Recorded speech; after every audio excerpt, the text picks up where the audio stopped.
زردکوه بختیاری در مرز بین فرمانداری کل چهارمحال و بختیاری و استان خوزستان قرار گرفته است.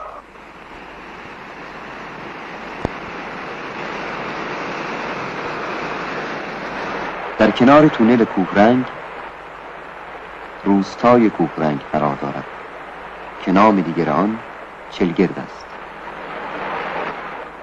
این روستا در تابستانها بازار خرید و فروش و معامله است. همه نوع فعالیتی در آن به چشم می‌خورد، مثل سلمانی، خیاطی، عزازی، بقالی و دکان‌های دیگر.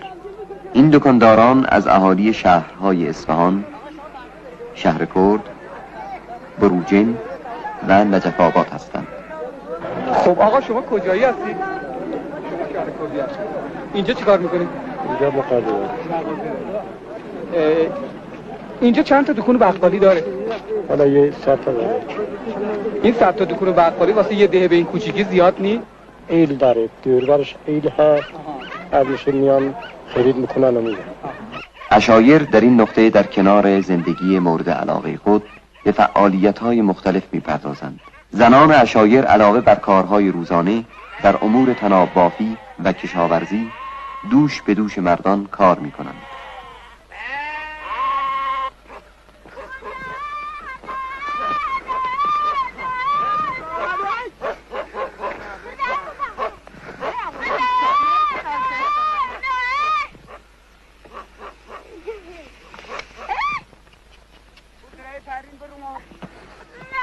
انگیزه کوچ عشایر از منطقه گرمسیر به این نقطه سردسیر جستجوی علف برای رفع نیازمندی‌های دامی آنهاست که قسمت عمده گوشت و لبنیات کشور ما را تأمین می‌کند.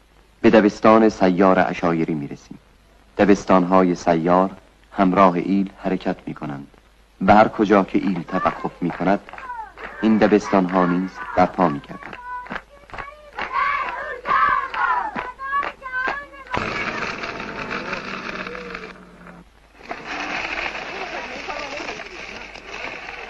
اسمش نگهدار ساله کلاس اول ابتدایی هم هست، چون برنامه تمام شده زبان لاتین هم یادشون داره، میتونم نیست.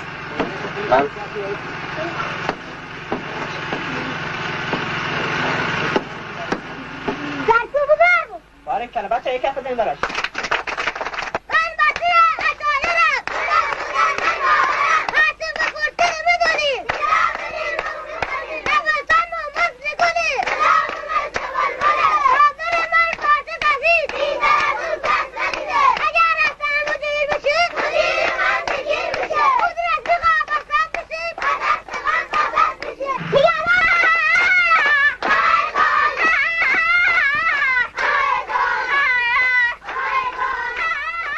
من بچه زرنگم، مثل گل خوشرنگم، تخته سیاه تفنگم، گچ سفید کشنگم، مدرسمون سیاره 5 ماه در این دیار. فعالیت دیگری که در بازار روستای چلگرد به چشم می‌خورد کارگاه نمدمالی است. پشم گوسفندان ابتدا به وسیله حلاجی ریسه می شود، سپس با ریختن آب صابون آن را برای نمدمالی آماده می سازند.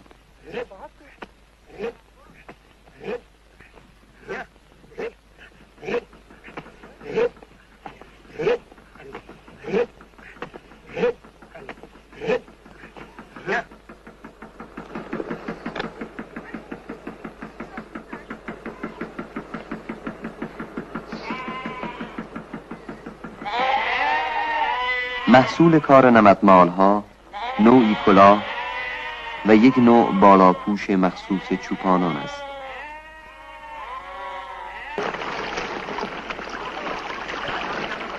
چشمه های بهداشتی آب مصرفی روستا را تأمین می کند. کودکان فارغ از کارهای روزانه به نظافت دست جمعی می پردازند.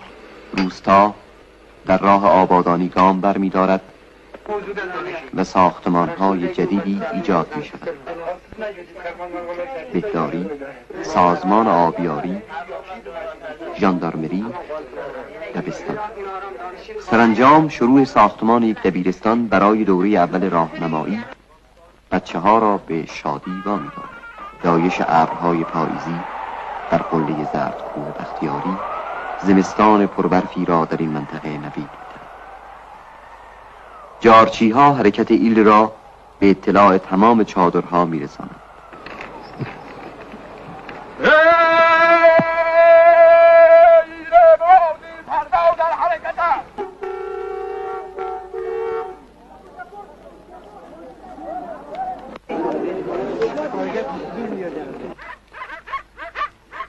چادرها یکی پس از دیگری میخوابد.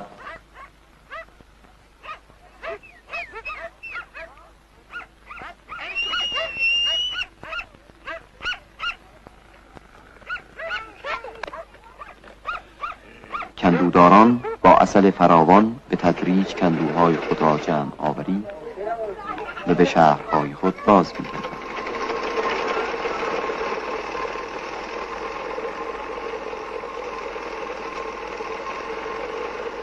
و ایلات به حرکت در می آید.